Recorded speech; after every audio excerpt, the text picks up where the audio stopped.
Your book has truly, I mean, you have given talks about this all over the world. It really has changed modern medicine and the ways in which I think doctors and physicians now look at girls and women who come in, because you had a very rare autoimmune disease. You were only the 217th person in the world to be diagnosed with it. You were on the verge of being sent off to a psychiatric institution to live out what would have been the rest of your days.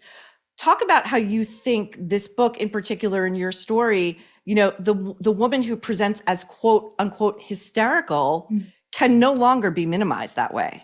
Oh my gosh, what a beautiful way of introducing that. That was the hope, really, when I was writing the book and thinking no one would ever read it. That was a hope of mine, that I would change the way women were treated when they would come in with an acutely psychotic episode. And that's, I mean, it's amazing to say, but it's true. I think because of my story and the kind of spreading the word about the condition, I think that women and a lot of children too, young girls, there are boys as well, but a smaller segment of the population. But now the illness that I had, which was an autoimmune encephalitis, that would be now on the rule out diagnosis list. Before, 2009, when I was treated, that wouldn't be. So you would probably leave with a psychiatric diagnosis. At the time, it was about 90% of people, adults, would be diagnosed with schizophrenia, presenting as I presented, and children would be diagnosed with autism. So I really do think that is not the case now, in large part to the amazing amount of research that has happened, but in some part to my book as well. Oh, 100% to your book. And, it's not as though a misdiagnosis of autoimmune encephalitis is no big deal. Like, It can kill you. Yeah. It can rob you. Even if they hadn't caught yours in time, if Dr. Najjar, who has become world famous because of Brain on Fire, hadn't caught yours, you could have been left with severe deficits. Absolutely. In fact, there are other cases of people who have been misdiagnosed for longer periods. I only was misdiagnosed for a month, really. And there was one case, I did a lot of grand rounds and conversations about what happened to me. Explain what grand rounds is to people who don't know. Typically, it's not a patient who leads them. It's usually doctors, but they usually talk about a condition or research that they're working on with other doctors or physicians in training. And I went around and spoke to many universities around the country about autoimmune encephalitis. And there was one really important and really tragic experience that I had at a psychiatric hospital where I was presenting on my case. And a physician came up to me after and said, "We have a case here of a woman who has almost the same profile as you, presented the same. But the big difference between us was that she had been there for about 2 years." I followed up with him. He tested her spinal fluid, and found out that, yes, indeed, she did have autoimmune encephalitis. But the big difference was that amount of time had a huge effect on her brain. And he actually used the words, he said that she probably would not progress cognitively past a 2-year-old. So, oh my God. I mean, people do die. And, my physician and the physician who discovered the illness, Dr. Joseph Dalmau, believes that it has been around for as long as humankind has. So this was a misdiagnosis throughout history. And that women would be either, you're a witch, you're burned at the stake, like all of these things. The book is also so my origin story with you and our friendship, I didn't know you before you were sick. I didn't know you when you were sick. Yeah. I knew you after you got better. You came back. We were both working at the New York Post.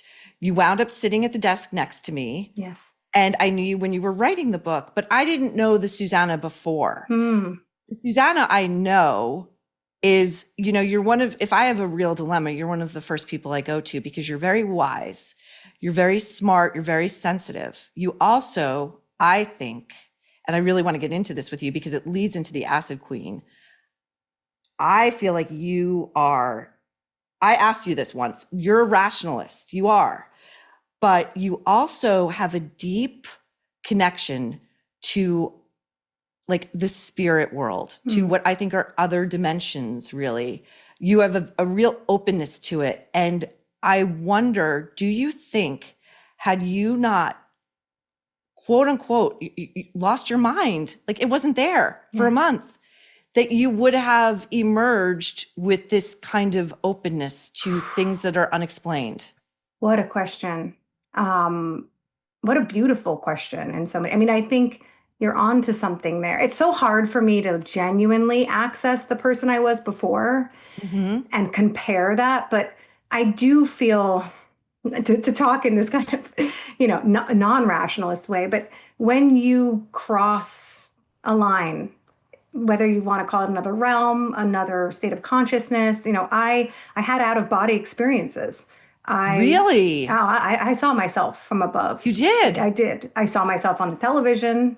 I saw floating eyes looking at me. I mean, I had, at one point, I felt I was so powerful. I had the ability to kind of mess with time. I had really strange altered states, but profound altered states. And not all of them, most of them extremely negative, but not all of them. And I think just so much of what Brain on Fire was an urge and a desire to like harness it and to explain it. This can be explained through neuroscience. We can understand that this part of the brain can create hallucinations. So this is not me. It's something that happened to me. I think in a lot of ways, it was a way of like moving away from that kind of openness because it was scary. And I wanted to kind of assert my sanity in some way, especially, right. We met at the New York Post, tabloid news reporters. You want people to take you seriously, so putting that book out was a way of saying like, no, I'm good. I'm not mentally ill. I have this autoimmune disease and I'm back on solid ground. And in the years since, and I wrote another book about psychiatry and the limits there and the limits of medicine in general. I started becoming more and more open to, a non-materialist, this idea that there are things that we can't explain with the kind of rational world, that there are kind of other realms and there are other ways of thinking and ways of being. And, I don't want my head to get, I don't want my brain to fall out of my head by being too open. So I'm always careful not to go too far, but I think you're onto something. I think that experience changed me. And I think in that way of making me, kind of touching down on this other possibilities out there, I think that's undeniable for sure. Yeah. I remember, so you were one of my first calls after I had what I can only describe as, I couldn't call it that at the time. I have come to think of it, well, I'll just set it up. I called you about, I think it was the day after my dad died. And, I had been very, very close to him, but the last year of his life, he was particularly difficult and we did not have the greatest connection. I was staying at my childhood home with my dog. And in the middle of the night, I jackknifed out of bed when I heard like a boom. Like it was a boom. It was the front door of the house had been kicked in. It had hit the wall so violently. And I said to myself, there are two men in this house and I might die tonight. And I just hope it's fast. And I sat there and I did the thing that people do in horror movies that you think you would never do, right? I'm like, do I call 911? They're going to think I'm stupid if I'm like overreacting. Like, do I go downstairs? I went to the top of the staircase. I looked down there. The door was closed. I went downstairs. Nobody was in the house. I went back upstairs. The dog was asleep. My dog, by the way, my guard dog, he alerts like 10 minutes before someone shows up. That's Teddy Van Halen. Yes. Okay. Named after Eddie Van Halen, the rock god. He shares coloring and some wild man tendencies. 100%. But this he is so on alert. I think he's like the dog on the Bin Laden raid. Like, don't come unannounced to the house. So anyway, I go back upstairs and I surprise the shit out of myself by saying this thing out loud. You can go over to the other side. You should go all the way over to the other side. It's okay. We are all going to be okay. And I called you and I told you this. And I said, I think it was probably an auditory hallucination of and you said, Maureen, no, like, I know you have your beliefs, but you need to be open to this maybe being your dad, like making a sound on his way out the door. There's another part of the story. Remember what you found outside of your house? Oh my God, yes. Right. Oh my God. So I got back after like a week away after we buried him, which by the way, we buried him in a military veteran cemetery that's not very far from where I live. And my dad was like a lifelong drinker of Budweiser in a can. And I got back to my house and there was a crushed can of Budweiser in my otherwise well-manicured front yard. There was no construction going on. I don't drink beer that much. There was no way. I don't have it in my house. And I took a picture and I did send it to you because I was like, this is wild. And we've had some other winks and nods.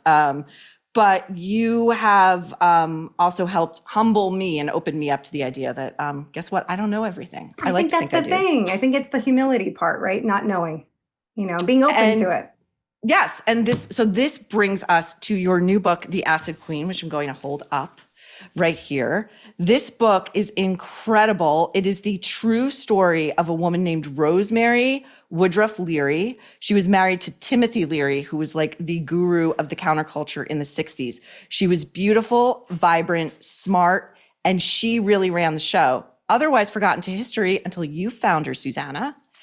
The people who make cameos in this book include John Lennon, Yoko Ono, the Black Panthers. There's a jailbreak that Rosemary masterminds, Uma Thurman's mother, Winona Ryder. I could go on.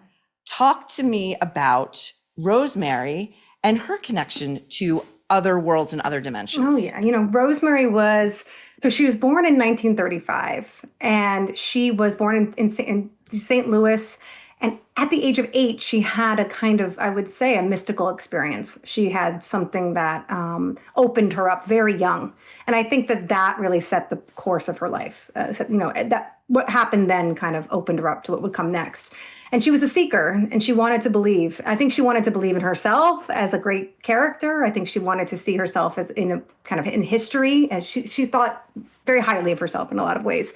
But what was available to her at the time was very limited. She got married at 17, a very abusive relationship, left that husband, went off to New York, started modeling, no high school degree, and started to experiment with psychedelic drugs that were becoming very popular at the time and were not yet illegal. And in that, she really found that altered state, that connection with the kind of other world that she had found when she was eight years old.